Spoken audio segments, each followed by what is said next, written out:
Okay. Andhra Pradesh? Good. Okay. So I would like to speak Telugu language because this is our mother language, our mother tongue. English also okay because that is an improvement for our language, English language. But I would like to speak in Telugu. మనమందరం కూడా మన ఇంట్లో ఏది mother tongue ఉందో మనకు అంటే మాతృభాష ఏది ఉందో అది మనమంతా మాట్లాడాలి, అది కంపల్సరీగా మాట్లాడాలి.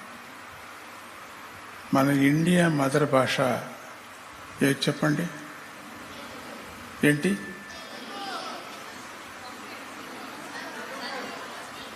మన ఇండియా మదర్ భాష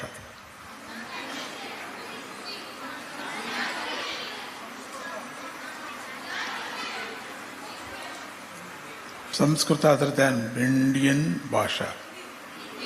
Hindi. Okay, good. So Sanskrit also very easy. And Sanskrit also now AI also recognized Sanskrit. They very easy to code to do Sanskrit. Sanskrit-lo code చేయటం AI ఇటీవల వాళ్ళు చెప్పటం ఏంటంటే సంస్కృతం చాలా ఈజీ కోడ్ రాయటం అనేది చెప్పారు. మిగతాది కొంచెం కష్టము కూడా అని చెప్పారు. అందుకని మనం మన భాష, మనుష్యుల భాష, మన దేవ భాష సంస్కృతం. దాని తర్వాత మనకు భారత భూమిలో మనం మాట్లాడే భాష హిందీ. హిందీని ఎప్పుడూ ద్వేషించకూడదు. అది ఒక లాంగ్వేజే కదా, మనం నేర్చుకోవాలి కదా, నేర్చుకోవాలా తప్పదు.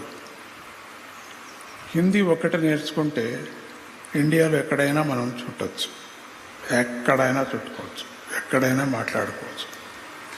అట్లనే ఇంగ్లీష్ ఒకటి నేర్చుకుంటే ప్రపంచమంతా చుట్టుకోవచ్చు, పర్వాలేదు. కానీ మొదట మనము మన ఇండియాలో ఉండేటువంటి ఎడ్యుకేషన్, ఇండియాలో ఉండేటువంటి మనకు తెలిసినటువంటి వింత విశేషాలు చాలా ఉన్నాయి. వింతలు విశేషాలు దండిగా ఉన్నాయి. సైన్స్కు దొరకనటువంటి విశేషాలు ఉన్నాయి ఇప్పటికి కూడా. కొన్ని చోట్ల చాలా అరుదైనటువంటి విశేషాలు ఉన్నాయి. ఇప్పుడు ఫర్ ఎగ్జాంపుల్ జమ్మూ జ్వాల వైష్ణవి ఆలయంలో, ఇంకొక 2-3 చోట్ల కూడా, అమెరికాలో కూడా ఒక చోట ఉంది. అక్కడ ఎప్పుడు కూడా నవశక్తులు అని వైష్ణవ దేవాలయంలో, జ్వాలా వైష్ణవ దేవాలయంలో ఎప్పటికీ అగ్ని వెలుగుతూ ఉంటుంది. అక్కడ రాధాకృష్ణ అని జోరుగా అంటే ఇంకా ఎక్కువ వెలుగుతుంది, బస్ బస్ బస్ అని. అప్పటి కాలం యొక్క నవాబులు, తర్వాత ఇంగ్లీష్ వాళ్ళు, ఫస్ట్ ఇంగ్లీష్ వాళ్ళు కింద గ్యాస్ ఏమన్నా ఉందా, ఆ గ్యాస్ మనకు పనికి వస్తుందని చాలా వరకు లోతుగా వెళ్ళి చుట్టూ రీసెర్చ్ చేశారు. ఆ కొండలంతా కూడా వాళ్ళకేం కనపడలే, వదిలేశారు. తర్వాత నవాబు వచ్చి నేను పరీక్ష చేస్తానని చెప్పి ఆ అగ్ని వెలిగేటువంటి బొగ్గ ఉంటుంది కదా, దాంట్లో పెద్దగా ఒక రాడు వేశాడు.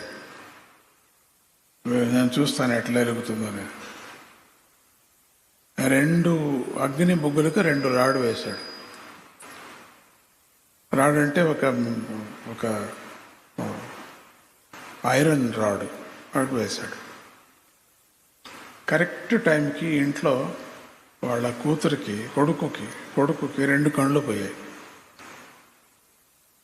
అర్థం కాలేదు, సడన్గా పోయాయి. ఎవరో వినప చెక్కతో పొడిచినట్టుగా ఉంది అని అంటే అమ్మవారి కళ్ళు అని తెలుస్తుంది.